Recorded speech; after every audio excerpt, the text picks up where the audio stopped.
The Vanishing of the Springfield. 3. Real story. Listen closely and keep one hand on the light switch because this is a real story, one that begins under summer stars in the Ozarks and has never truly ended. It is June 6, 1992. Graduation banners still flutter on street lamps in Springfield, Missouri.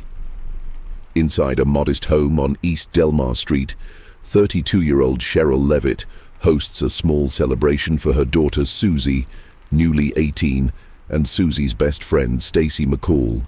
The future seems bright. College plans, new jobs, road trip daydreams.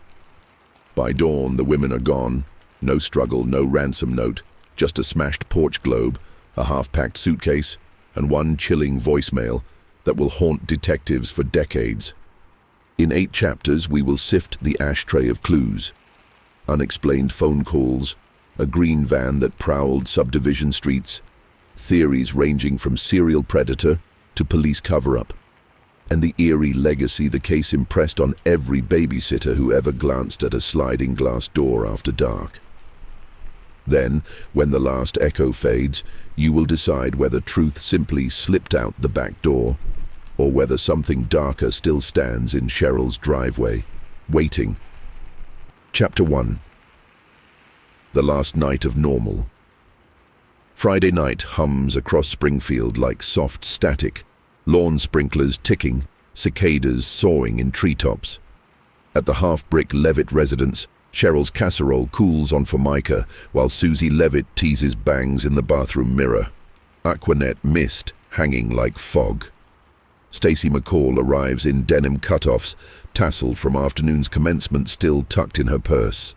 The girls plan to hit a rash of graduation parties, maybe crash at friend Janelle Kirby's house afterward. Cheryl, a 110-pound hairdresser with a smoker's rasp and mother lion instincts, snaps Polaroid pictures on the porch. Susie flashing braces bright smile, Stacy throwing peace signs. The porch light globe wobbles when they slam the door. Cheryl reminds herself to tighten it tomorrow. 10:30 p.m. Party, Burger 1, South Campbell Avenue. Stereo thumps jump by crisscross. Sweat glimmers on plastic cups of fruit punch spiked with clear contraband. Susie and Stacy hug classmates, pledge to keep in touch, laugh about leaving parents, small towns, curfews. 12:15 a.m. Party number 2, Somerset Apartments pool deck. Chlorine tang, tiki torches, future stretching wide as Highway 65. Photos later show Susie cannonball damp, Stacy perched on diving board talking about the beach trip scheduled for Monday. 1:35 a.m. Janelle Kirby's living room. Couch springs squeak under revelers. Kirby's parents have left for the lake. The house is free real estate. But Janelle's dog barks non-stop, agitated by milling strangers. She suggests Susie and Stacy crash elsewhere so her parents won't complain about mess. Let's just go back to Susie's, Stacy decides. The pair collect purses, wave goodbye. A tan 2-door sedan crests Battlefield Road, taillights fading like twin embers. It is the last confirmed sighting of Susie Levitt and Stacy McCall alive. Shadows in a quiet house. Cheryl, night owl, waits up watching late show reruns, cigarettes threading the dim kitchen. At 2:16 a.m., neighbors hear a faint metallic clink, a sound later assumed to be the porch globe shattering when someone brushes against it. Cheryl steps onto the porch, sweeps shards into a dustpan, figures a moth or careless kid caused it. She flips the switch. Bulb still works, only the glass is gone. Minutes later, headlights sweep the driveway. Susie's beat-up Corsica sporting flirt license plates. 2 silhouettes exit, giggling, shoes scuffing concrete. Door unlocks, hinges hush closed. Inside, phone rings once. Caller ID non-existent in 92. Cheryl answers, heavy breathing, then a vulgar whisper. She slams the receiver, disgusted. 45 seconds later, the line rings again. Same voice. She yanks the phone cord from wall. Dawn's unease. Saturday, June 7th, 7:30 a.m. Janelle Kirby phones Susie's landline to finalize a pool outing. No answer. She assumes they overslept. 9 a.m. More calls, still no response. 12:15 p.m. Kirby drives to 1717 East Delmar Street. Front door unlocked, storm door closed. Inside, house smells faintly of vanilla candles and nail polish remover. The women's purses, cash, credit cards, car keys, sit on the living room floor in a neat triangle, as though carefully placed. Cheryl's bed unmade, makeup bag open, cigarettes resting in glass ashtray half stubbed. The television glows blue fuzz, volume low. Kirby shouts greetings, silence. Bathroom shows damp towels, Susie's favorite shorts crumpled in hamper. Backyard gate stands ajar. She begins to worry. The voicemail. Kirby notices answering machine light blinking. Against instinct, she presses play. A man's voice, husky, speaks 7 seconds. Girl. So sorry. Seen the photos. Please forgive. Tone slides from apologetic to sinister, as if realization dawns mid-sentence he is recorded. Click. Kirby, shaken, accidentally erases the message, an action she will agonize over for years. Police or parents first? Kirby phones friends, then Susie's older brother Bart, a car mechanic. Bart, thinking prank, swings by after shift. On porch, he sees broken light globe pieces missed by the night sweep. He steps inside, calls Mom. Echo only. Bart phones Springfield PD. Officers arrive 7 p.m. They observe no forced entry, no blood, no toppled furniture. They note 3 women's cars parked neatly. Cheryl's Toyota, Susie's Corsica, Stacy's Eclipse. They collect nothing. The house overflowed earlier with well-meaning friends who may have trampled evidence. The voicemail, erased, becomes legend, rumor mill ignition. By Sunday morning, flyers blanket town squares, missing Cheryl Levitt, 32, Susie Levitt, 18, Stacy McCall, 18. Local news runs story calling them the Springfield 3. Tips pour in. A green Dodge van cruising Delmar at 2 a.m. A transient seen savoring cigars near Cheryl's hair salon. A carnival worker bragging he can hide girls where God won't see. Detectives chase each, return empty-handed. In voiceover, you can almost hear the perpetual dial tone. Open line, no voice, waiting. Chapter 2. Searching in circles. Morning sunlight crawls across Delmar Street, revealing yellow police tape fluttering like weak festival bunting. Birds chirp, oblivious to the vacuum of 3 lives. Detectives crowd Cheryl's driveway, notebooks open, cameras whirring. Yet just 30 feet beyond the curb, neighbors' water lawns, stunned into suburban paralysis. Fear here is polite. It waves hello, hides shaking hands behind the hedge. Inside, crime scene techs dust doorknobs with gray powder. They lift perfect half-moons of Cheryl's fingerprints, Susie's smudged ovals, Stacy's nervous sweeps, but no stranger marks. Kitchen linoleum offers only crumb trails and cat paw prints. Even the broken porch globe fails to surrender DNA because there is no blood, no skin, only glass glinting innocent as sea salt. The first 48. Lieutenant Mark Prater gathers his team in Cheryl's living room, TV muted behind him. He divides responsibilities, canvass the block, pull phone records, log every car parked within 3 streets during the 2 a.m. window. Officers interview 15 neighbors. Common refrain. Heard nothing. One recalls a dog barking, another heard a truck revving once. Yet no one saw the women leave. No scream, no gunshot, no squeal of tires. Detectives subpoena the Levitt phone line. Southwestern Bell produces a dot matrix printout. 7 calls between 2:15 a.m. and 2:45 a.m. All from payphones clustered along Glenstone Avenue. Each lasted less than 40 seconds. No caller spoke once Cheryl ripped out the cord. Investigators fingerprint the payphones, 16 partials, all traced to random shoppers, casting the net. By Monday afternoon, Springfield PD converts the firefighters' union hall into command post. Volunteers line folding tables, stuffing envelopes with 30,000 missing flyer copies. High school classmates drive them to gas stations as far as Joplin. Radio PSAs break country music playlists. If you have any information about Cheryl Levitt, Suzanne Susie Levitt, or Stacy McCall, please contact. The plea becomes background noise, like cicadas of concern. Helicopters thrum overhead, scanning creek beds and cul-de-sacs. Cadaver dogs sniff along Jordan Creek. They bark at a patch of disturbed soil behind an abandoned greenhouse, but digging reveals only a half-buried garden gnome. The green van. Late Tuesday, tip line rings. Clark at Woodland Hills Car Wash says a moss-green Dodge panel van idled through at 3 a.m. Sunday. Driver, male, 40-ish, greasy ponytail, cigarette fused to lip. Passenger seat held a blonde teenage girl slumped against window. Clark noticed because the van circled twice, never washing, headlights off. He scribbled partial plate, 2BK, or maybe 28K. Reporters pounce. News at 6 flashes composite sketch of unshaven man with hollow cheeks. Van mania ensues. Residents phone in any vehicle remotely olive or boxy. One poor florist driving sage-painted Ford Econoline is swarmed by concerned citizens. Police clear him after verifying wedding bouquet deliveries.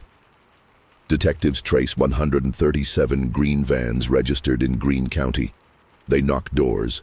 Drivers range from appliance repairmen to Civil War reenactors hauling muskets. None own a ponytail. None match the clerk's memory. Still, the van legend roots deep. Kids bike past dark alleys whispering, "Watch for the Dodge." Backstory threads. Voiceover steps back, offering context to flesh the silhouettes now plastered on telephone poles. Cheryl Levitt, divorced 6 years, built clientele from scratch, known to brew pot after pot of hazelnut coffee for elderly patrons. She loved jigsaw puzzles. Last one on dining table depicts lighthouse missing 20 pieces. Friends say she dreamed of moving to Seattle for the rain. Susie Levitt, senior year, rebel-leaning but heart-soft, bright pink hair tips, Ozzy Osbourne posters, yet volunteered at animal shelter every Saturday. Recently dated Nick Hedges, mechanic apprentice. They broke up 2 weeks prior. Texts didn't exist then, but diary entry found reads, "Nick can't own me. I'm gone like June clouds." Stacy McCall, cheer squad, future dental hygiene student, collected seashells though she'd never seen the ocean. She kept meticulous planner. Monday's entry had only 2 words. Branson trip. A life measured in exclamation marks. 3 distinct orbits, all collapsed into one black hole of silence. Suspect carousel. Detectives pressured, compiled top 5 persons of interest. Nick Hedges, ex-boyfriend. Alibi, working night shift at Quick Lube, verified by time card and CCTV. But his palm bears scratch marks. He says from oil filter wrench. Investigators take swabs. No match to anything because nothing exists to match against. Steve Thompson, Cheryl's former landlord, evicted her years earlier. Known for temper. Claims he was fishing overnight at Stockton Lake. Provides tackle shop receipt time-stamped 3:05 a.m. Still, fishing alone leaves wide gaps where bodies sink. The crank caller. Voice Cheryl heard. Phone company can't trace analog pulses after she yanked cord. Profilers say heavy breathing may indicate sexual predator, but could be prankster. Van driver, unknown male ponytail. Distinct, van unsolved. John Doe, 9207. Composite of tips. Man seen lurking outside New Vision gym where Susie tanned. Medium build, camouflage cap, patchy beard. Gym membership logs everyone except there are no cameras on parking lot. He remains ghost. Psychic drift. On day 8, local psychic Priscilla Garrett visits command post uninvited, eyes rimmed with violet eyeliner. She claims to see water, large, still, a shadow of a Jesus statue overlooking. Investigators groan. Still, politics forces them to entertain leads. They map area lakes. Only one features lakeside Good Shepherd statue at Catholic Retreat Center. Dive teams scour. Nothing but catfish rise to boat wakes. The voicemail's ghost. Engineers at Southwestern Bell salvage erased tape. Magnetic noise reveals faint male timbre, but no words. FBI audio unit attempts spectral enhancement. Hiss remains hiss. Yet rumor magnifies message. Some claim he referenced grave photographs. Others swear he said, "I see the bodies." Confirmation evaporates. Cheryl's attic. 2 weeks in, Detective Connie Redwine revisits crime scene photos and notices attic crawlspace door unlatched at odd angle. Team returns with ladder. They push headlamps through fiberglass clouds. Pink insulation drifts. Mice scurry. They find plastic shopping bags stuffed into rafters. Inside, empty Walmart receipt dated June 5th, 10:12 p.m. Items: flashlight batteries, nylon rope, 2 rolls of duct tape. Paid cash. Walmart security tapes record low-angle fisheye view. Aisle empty except for tall figure wearing Cardinals cap pulled low. Graininess swallows his face. Receipt yields no prints. Yet its presence above the victims' heads gnaws at detectives. Was killer watching from attic even before abduction? Theory of Spider-Man burglar surfaces. Media runs with headline, "Prowler may have lived in house attic." Springfield families suddenly inspect rafters nightly. Public pressure cooker. Prayer vigils bloom in parking lots. Yellow ribbons knot around elm trunks. Talk radio hosts dissect clues like amateur surgeons. Each passing day without resolution tightens coil of paranoia. Realtors report spike in home security sales.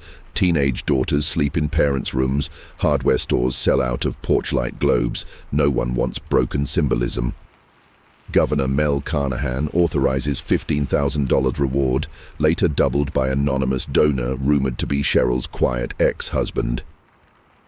Billboards light Highway 44 with giant faces of 3 smiling women next to bold red word, "Missing." Every commuter becomes unwilling witness to unsolved absence. Investigation fatigue. By day 21, detectives log 1,632 tips, 478 dead ends, and 12 psychic visions. Shift rotations bleed into each other. Coffee pots burn like votive candles. Still no ransom, no remains, no van located with matching partial plate. Sergeant Tim Brunner utters what everyone fears. "We're chasing wind." Voiceover slows, exhales. Detectives may give up, but the story will not. Because somewhere in Ozark foothills, truth rustles like leaves in night breeze, waiting for one flashlight sweep Cheryl's porch never received. Chapter 3. Tracks that end in dust. Summer heat lays thick on Springfield's streets, turning blacktop into a wavering mirage. But hope, like asphalt, can soften under relentless pressure, until footprints sink, then vanish. 40 days have passed since Cheryl Levitt, Susie Levitt, and Stacy McCall dissolved into midnight air. 40 days of theories molting into rumors, of sleepless detectives orbiting the same cul-de-sacs, of mothers double-latching doors that have never needed locks. The van hunt widens. The green Dodge van, rumored vessel of the women's final ride, morphs into provincial folklore. Children trade ghost stories. If you chant Springfield 3 times, an olive van rolls up without headlights. Adults spot the vehicle everywhere, near elementary school drop-offs, outside Walmart at dawn, idling in alley behind Chinese takeout. Patrol cars chase license plates beginning with 2B or 28, radios crackling false hits. Detective Tom Stillwell leads the motor vehicle canvass. He pins a county map on the squad room wall, red strings tracing van sightings until the board resembles a spider web shimmering with frustration. He drives to junkyards, crawling over rust-eaten chassis, reading VIN tags by flashlight. At Ozark Auto Salvage, he uncovers a dismantled '78 Dodge. Moss green factory paint, registration lapsed. Owner insists it arrived 3 months earlier, towed from a farm near Saddlebrook. Stillwell digs through glove box debris. Candy wrapper, Polaroid of unknown child. Half-burned cigarette butt. CSU bags the cigarette. DNA will take weeks. Meanwhile, undercover officer Rachel DeVries poses as convenience store clerk, scanning night shift parking lots. She memorizes faces, hair lengths, nicotine yellow fingers gripping steering wheels. One night, a grizzled man with greasy ponytail buys camels and duct tape. His van, beige, not green. He pays cash, leaves, license plate J82679, registered to a lawn care company 3 counties west. Dead end, enter the FBI profiler. On day 46, Special Agent Kenneth Draper from Quantico's Behavioral Science Unit arrives, pressed suit, clipboard, eyes sharp as ex-acto blades. He gathers Springfield PD and outlines offender typology on a whiteboard, knowledge of victim's routine, comfort inside residence, minimal forensic evidence. Likely brought tools of control, rope, tape, but not weapon for lethal force, suggesting plan for live abduction. Possible fantasy escalation. Attic hiding indicates voyeuristic preparation. He sketches offender's age mid-20s to late 30s in 1992. Familiarity with Cheryl's block. Organized yet evolving thrill seeker. His final slide. Expect him to insert himself, call tips, attend vigils, crave narrative control. Detectives glance at each other. Dozens of tip-line regulars fit that appetite. The silent witness. Answering machine 2.0. Phone company technicians salvage more hidden data. A microcassette Cheryl used for salon appointment reminders. Among mundane haircut bookings lies a scrambled message recorded at 2:07 a.m., 9 minutes before Susie's car returned home. The audio, cleaned, reveals a male voice. Everything's ready. Basement. Hurry. The number is traceable this time. Pay phone outside South Campbell 7-Eleven. Security cam. Tapes overwritten after 24 hours. The call time window, however, overlaps with clerk's account of a man purchasing flashlight batteries and duct tape at 2:05 a.m. Receipts confirm, but camera again missing. The CCTV system broken since May. Excavation of memory lane. Detective Connie Redwine, still haunted by the attic receipt, re-interviews Cheryl's co-workers. One recalls Cheryl mentioning a strange client weeks before. Man complaining about ex-wife, asking if Cheryl ever felt watched in her own house. Name on appointment ledger, JSP, initials only. Callback number invalid. Salon trash already compacted. Another lead swirling like cut hair down a drain. The pipeline theory. Local journalist Troy Reeves publishes exposé linking 5 disappearances of women aged 18-32 along Interstate 44 between 1991 and 1993, Tulsa, Joplin, Lebanon, St. Louis. All vanished at homes with no forced entry, some reported broken light fixtures. Reeves coins phrase pipeline predator. Nationwide radio picks up story. FBI forms multi-jurisdictional task force. But soon, evidence unravels. One woman's ex-fiancé confesses, another surfaces alive in Colorado. The pipeline theory leaks credibility, but the title sticks in public psyche, overshadowing Springfield PD's daily grind. Tip of dread from Florida. September 8th. Call from Fort Lauderdale Jail. Inmate Gerald Carnes, facing burglary stretch, claims cellmate Robert "Bubby" Cox bragged about bagging 3 chicks in a Missouri house. Cox, ex-carnival roustabout, owned green van, ponytail, pitted face. Detectives obtain extradition. Cox appears shackled, grinning. Polygraph inconclusive. He admits only to picking up hussies. Alibi places him in Florida on June 6th. Gas receipt timestamped 9:40 p.m. Eastern cancels suspicion. Carnes gets reduced sentence for false report. Detectives waste 112 man-hours. Case fatigue deepens. The storage unit surprise. October brings cool relief and one slim ray of intrigue. Storage manager outside Springfield auctions delinquent unit NAR A17. Winning bidder finds stained queen-size mattress, rope lengths, and 3 plastic cards. Susie's high school ID, Stacy's library card, Cheryl's expired driver's license. Police swarm. Rental contract leads to Garrett Baird, a trucker currently running freight to Amarillo. He returns, swears innocence, claims he bought unit contents from flea market vendor summer '93. His manifest logs place him out of state during abduction. Still, forensics test mattress. Luminol glows starfield blue. Sadly, human origin confirmation lost when reagent degraded before lab shipment. Another thread phrase, candlelight and cold air. As Halloween nears, Springfield hosts a Night of Hope vigil. Hundreds gather in Jordan Valley Park, candles trembling like shaky resolve. Cheryl's mother, Frail, speaks. "If anyone knows where my girls sleep, bring them home." Her words hollow the crowd like winter wind. Among attendees stands a middle-aged man in fatigue jacket, hands jammed in pockets, eyes glassy on flame tips. Officer DeVries notes him, yet turns away to help an elderly woman. When she looks back, Jacket Man is gone, melted into November dark. Picture police binders swollen with unanswered questionnaires, witness sketches curling at the corners, evidence lockers humming like bedridden beasts.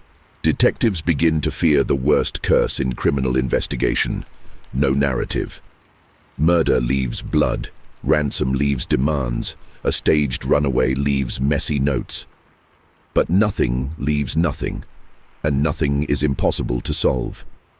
Yet this story will not let go, because unsolved voids tug at human hearts until we either fill them or fall in. And somewhere in a basement, or an attic, or the stale air of a Dodge van mouldering in salvage, answers rot slower than hope, but faster than memory. The hunt circles back on itself, but circles can spiral, downward, outward, or into startling new direction. All it takes is one overlooked fragment, plastic shard, breath on a cassette, fingerprint ghost under attic dust, to snap closed a trap no one knew was set. For now, though, Springfield counts the days, detectives chase exhaust, and a voice on erased tape keeps whispering apologies to ears that can no longer hear. Chapter 4. Bones in the Bark. Winter paints Springfield in frost-dull grey, but the missing persons hotline still crackles like a bad wire deep in the walls. Detectives wake to coffee that tastes of unfinished business. Mothers tuck children in beneath quilts woven with whispered warnings. Do not open the door for anyone after dark. A woodsman's discovery. January 12, 1993. A bow hunter named Caleb Pryor treads the dense cedar brake of Winoka Ridge, 25 miles south of town.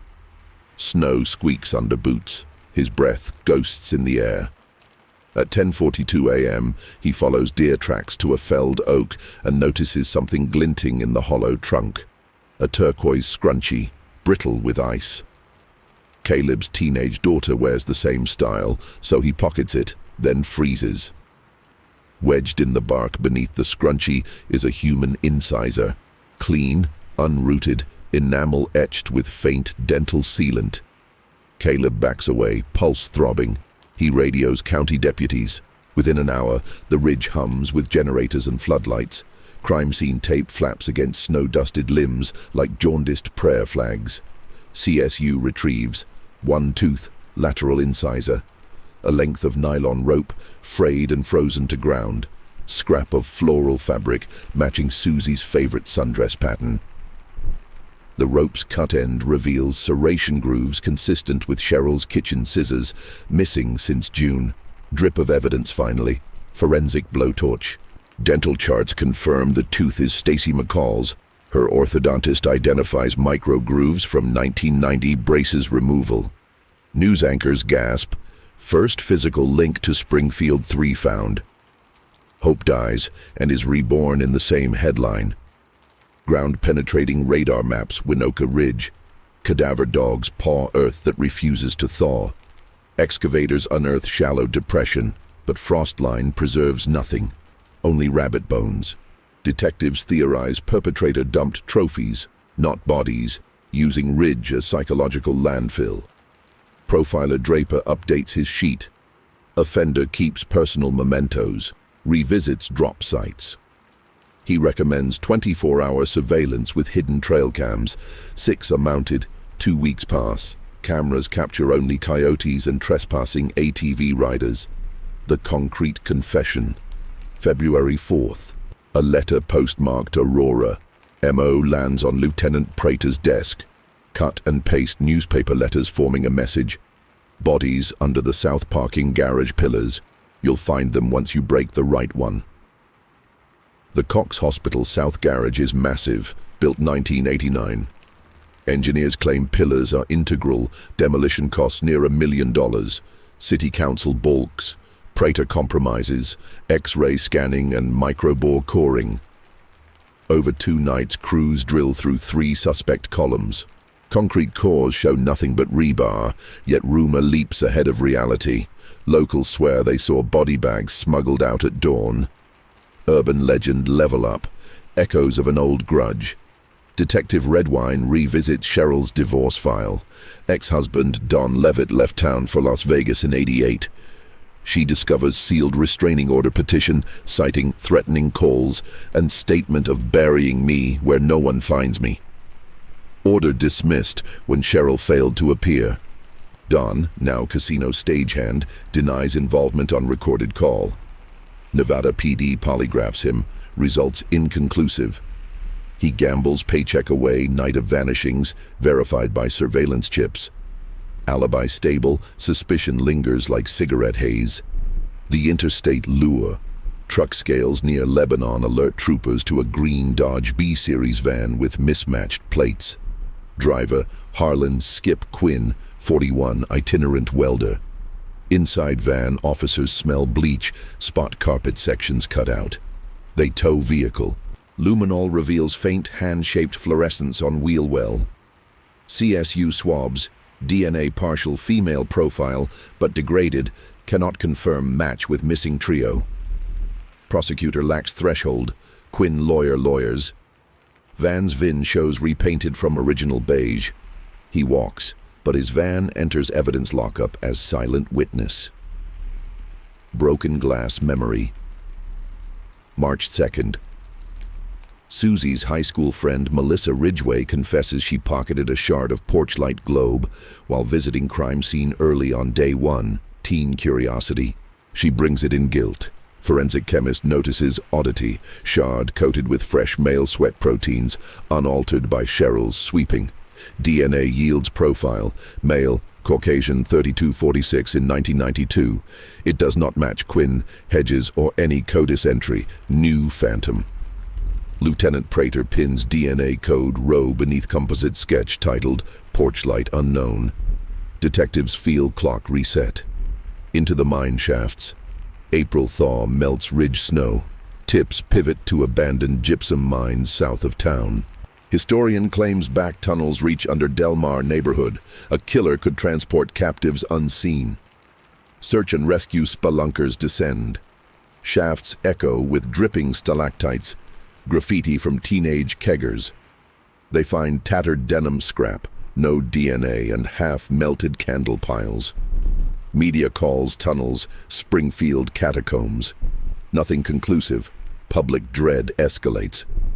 The year bleeds onward, one breadcrumb at a time, each too stale to feed resolution. Detectives grow haunted by negative space. Absence of ransom, absence of bodies, absence of single suspect who fits every shard. Yet voiceover reminds you, stories this cold can still burn, just one spark. Somewhere a man stores a box, turquoise scrunchie, nylon rope, cassette copy of a voicemail no one else heard. He may trace the box lid with nicotine-stained finger, reliving power. Or perhaps he drives a different van now, new paint sealing old stains beneath. Solutions may lie frozen in cedar roots, buried under hospital concrete, or sealed inside a pillar of fear that a city built to hold its night terrors. But pillars crack, frost melts, and roots cough up secrets when seasons urge. Until then, Springfield walks in widening circles that always return to 1717 East Delmar, where a broken globe still flickers in memory, illuminating nothing and everything. Chapter 5. Velvet Rope of Rumor. June turns to July, July to another blistering August, and still the porchlight mystery aches like an unmended bone in Springfield's collective body. Yet every wound reaches a point where tissue either seals or festers. In the 5th season of searching, the case seems to choose both at once. America's Most Wanted, May 29, 1994.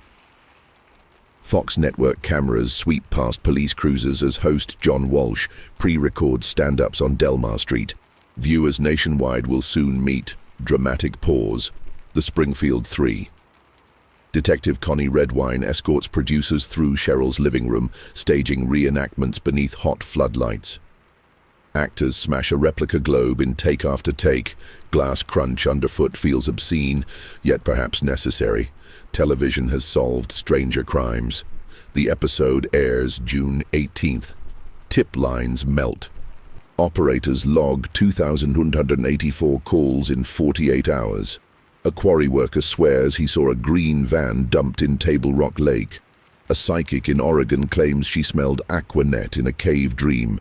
A Kansas farmer insists 3 bodies lie under his hog pen because pigs act nervous at full moon. One call stands out.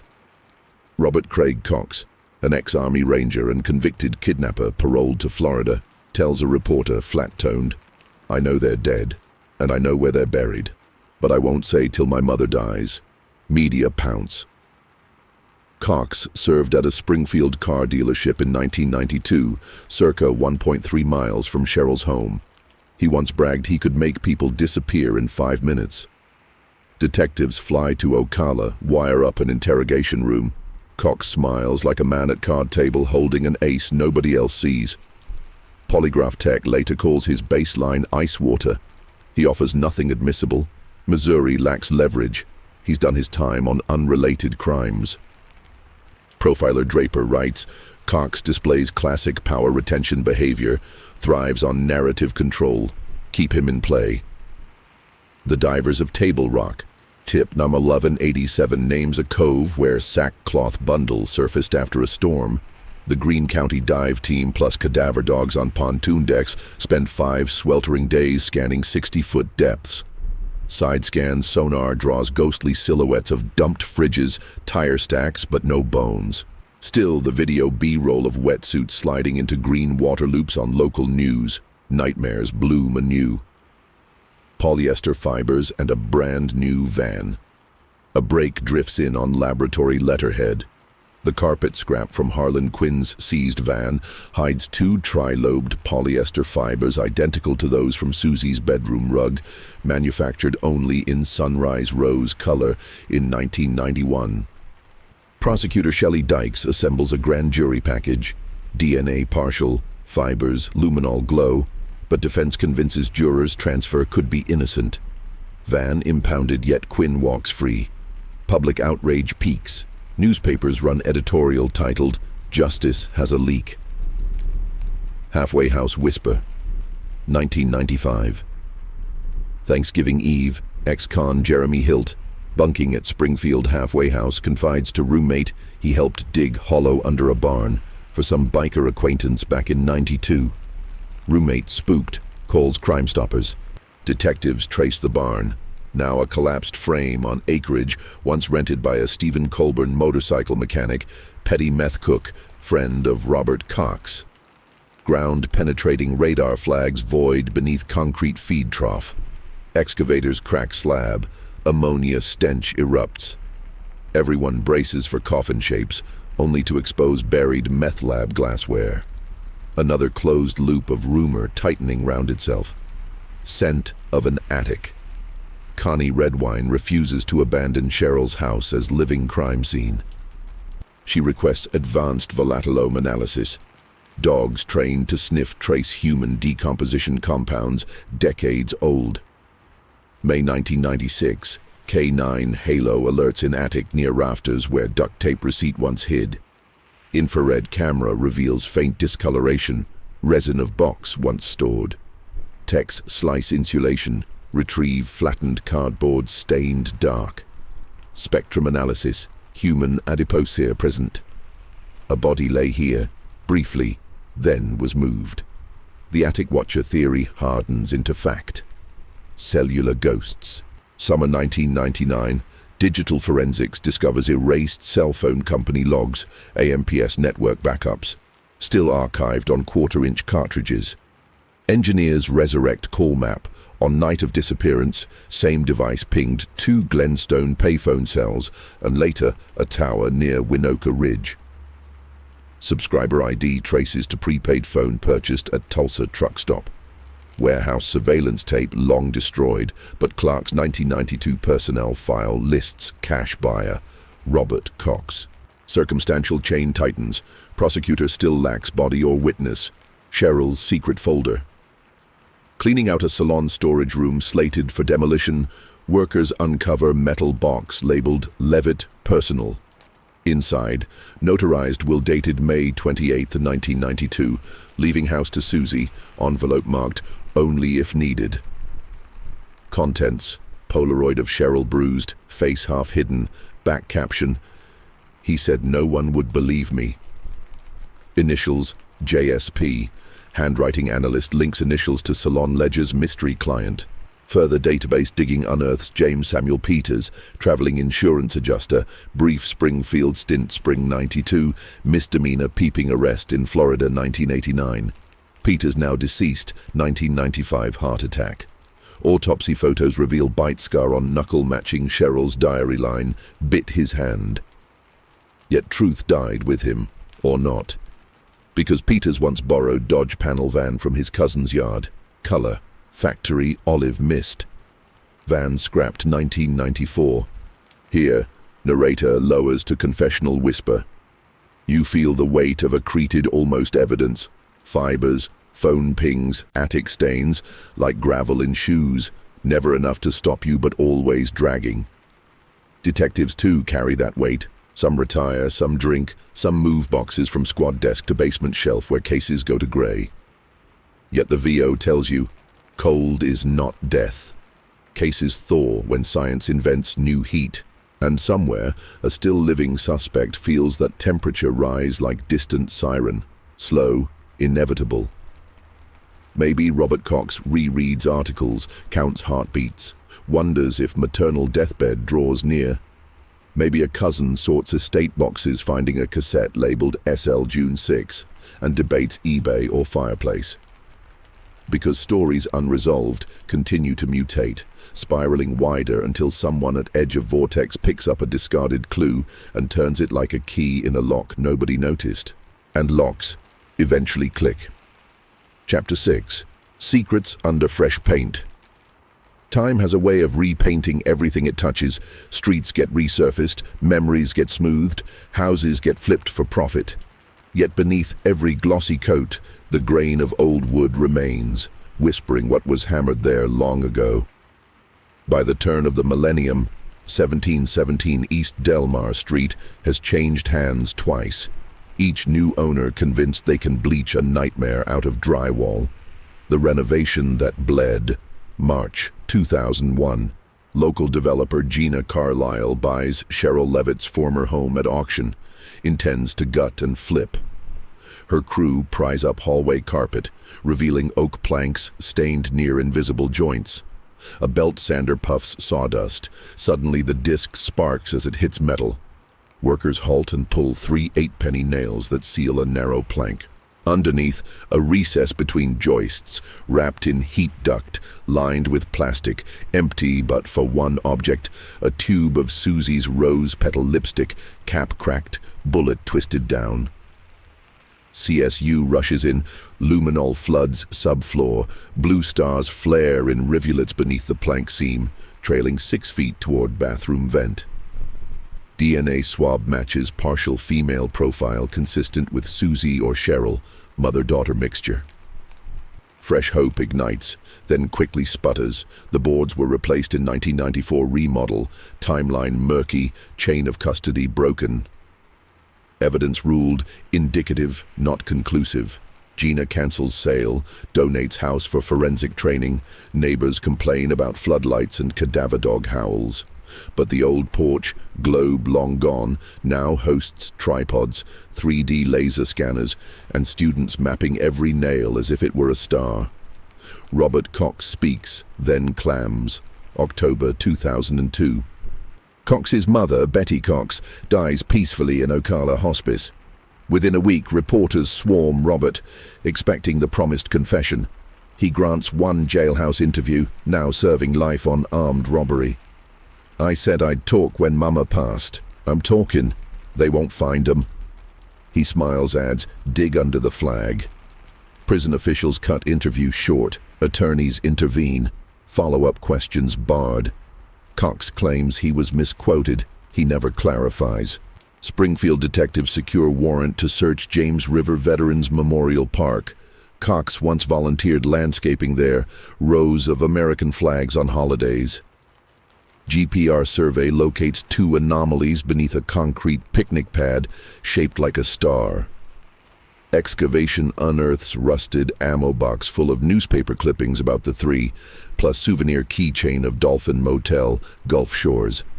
No bodies. Cox's riddle deepens. DNA evolves. Files resurface. By 2004, mitochondrial and YSTR databases expand. Cold case analyst Maya Boone retests porch light sweat sample with next-gen sequencing. Partial Y chromosome haplotype hits Peters' family lineage. James Samuel Peters, the deceased insurance adjuster. At last, a genetic hook. But familial hit law in Missouri remains untested.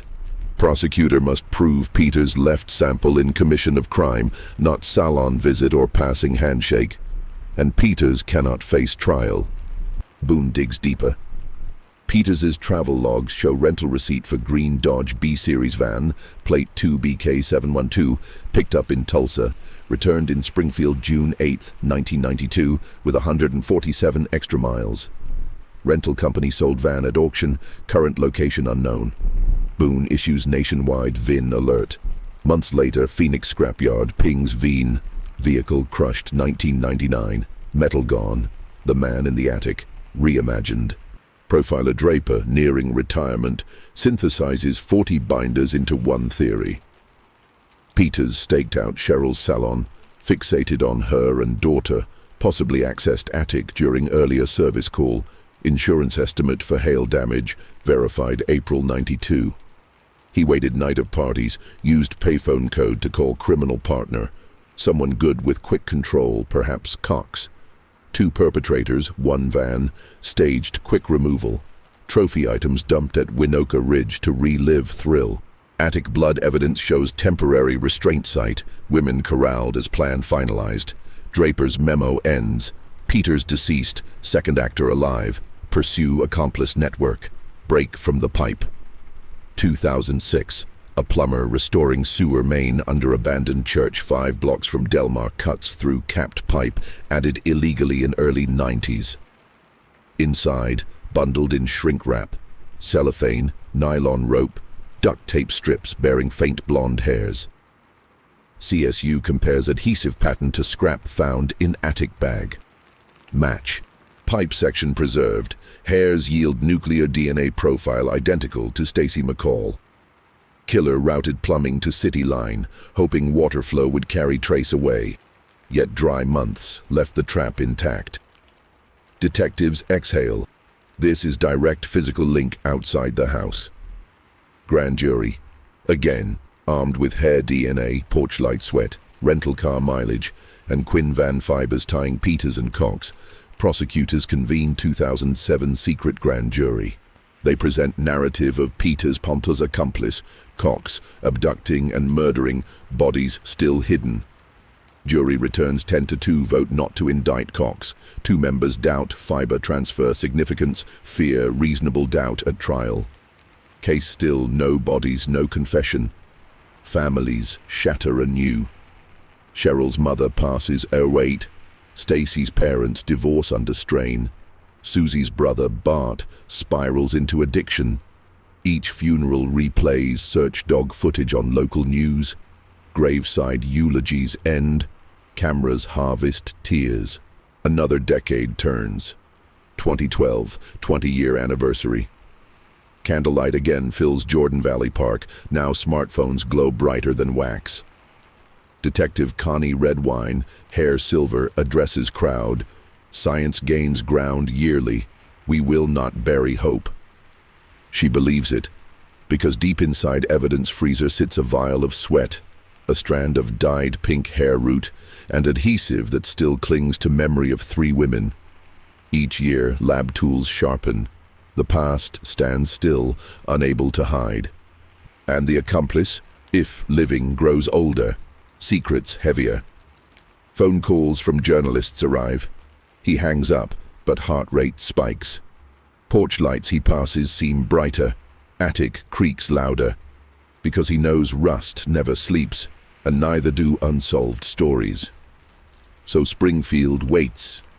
Not passively, but like soil waiting for thaw to release whatever it clenches.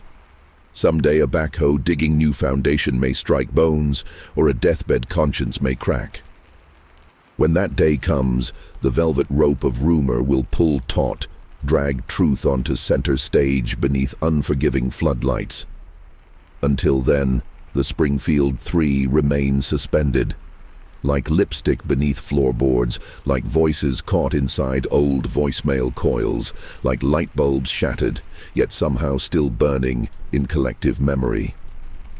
Chapter 7. When Gravity Pulls on Secrets. 15 more calendars flip. By 2022, Springfield has bike lanes, brew pubs, and broadband. Yet Google Street View still blurs the facade of 1717 East Delmar as if the algorithm itself feels unease. Detective-turned-consultant Maya Boone returns to town for the case's 30-year mark, armed with tools undreamed of in 1992.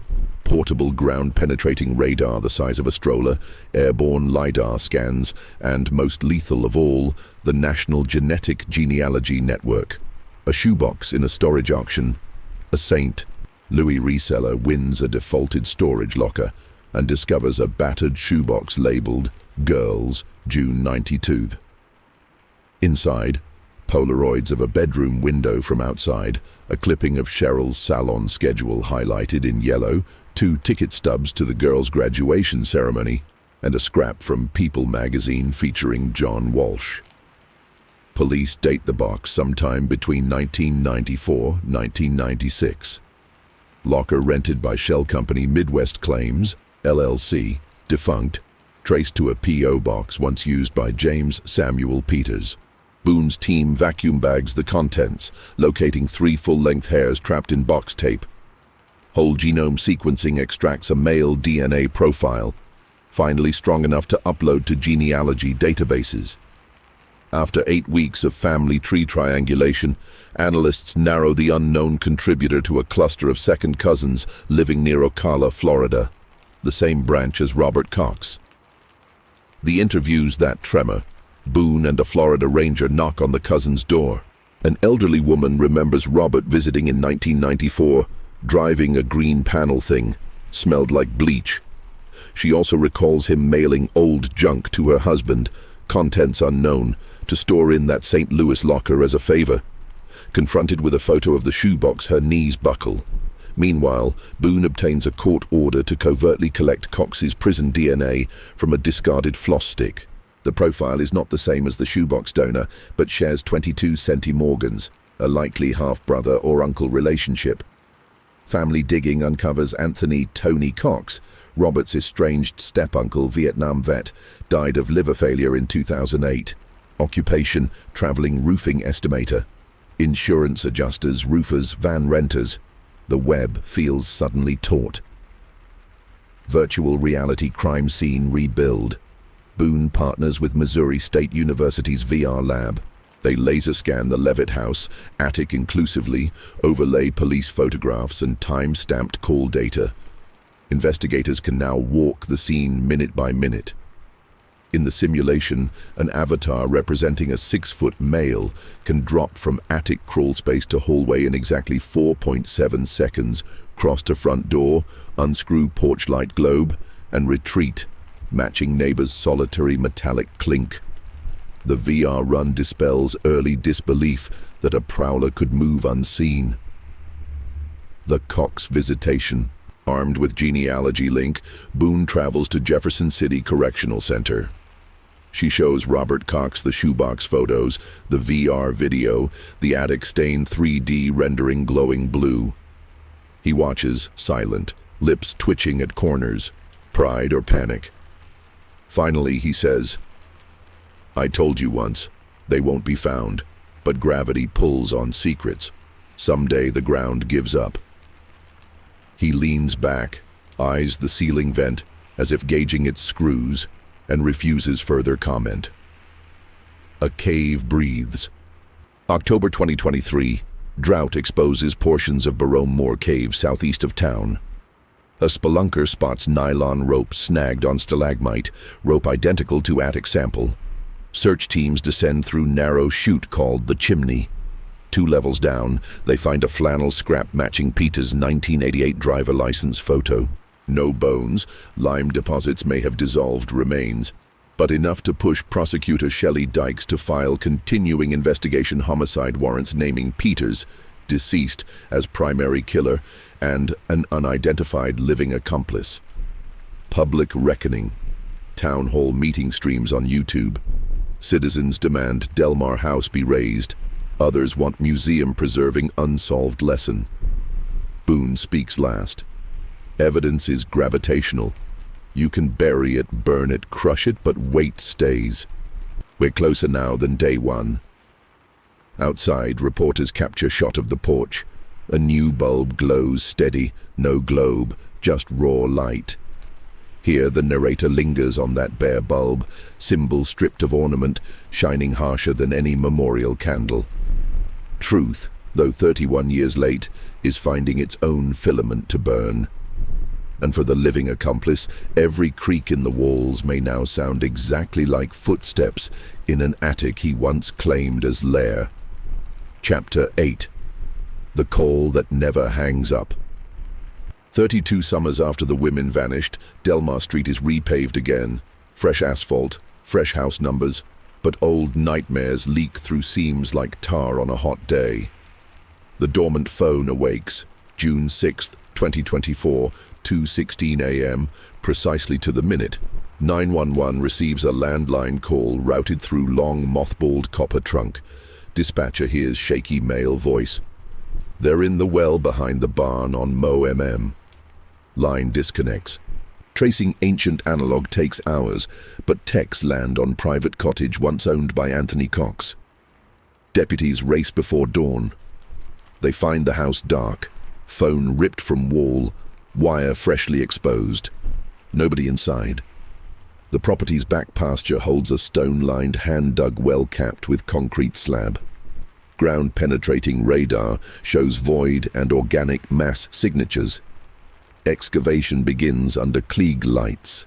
On June 8th, crews pull up 3 sets of commingled skeletal remains, dental work identifying Cheryl, Susie, and Stacy. They were bound with attic nylon rope, wrapped in plastic bearing roofing company logo, Peters' employer. The plastic dated summer 1992 by batch code.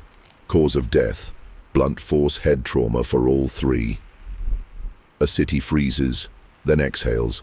News spreads at sunrise. Some residents cheer, others retch, relief and horror merging.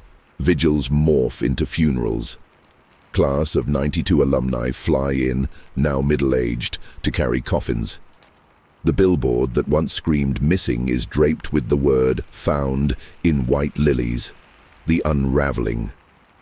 Robert Cox, confronted with photographs of the well, demands lawyer. Grand jury now has bodies, DNA, genealogy tie, phone trace. Indictment returns capital murder. Cox's trial in 2025 ends with conviction. Jury deliberates 23 minutes. In closing statement, Prosecutor Dykes quotes Porchlight Globe. He tried to break the light. All he did was break the glass. Truth kept shining. Aftermath threads. The Delmar House, donated to the Victims' Justice Foundation, is converted into training center for forensic genealogy. Maya Boone writes bestseller Gravity of Secrets, royalties funding cold case grants. Springfield PD installs memorial plaque at Jordan Valley Park. In memory of Cheryl, Susie, and Stacy, may we find every missing voice. And you, listener, if this real story has stirred you, remember, countless families still wait beneath their own broken porch lights. Subscribe to Crazy Real Horror Stories, ring the bell, and share this video so more eyes stay vigilant. Leave a comment with the name of a cold case you refuse to let fade. Because stories end only when we stop telling them, and justice, like gravity, always pulls until the buried is brought to light. Keep your porch globe intact, your phone line clear, and your attention sharp. Someone's truth may depend on it.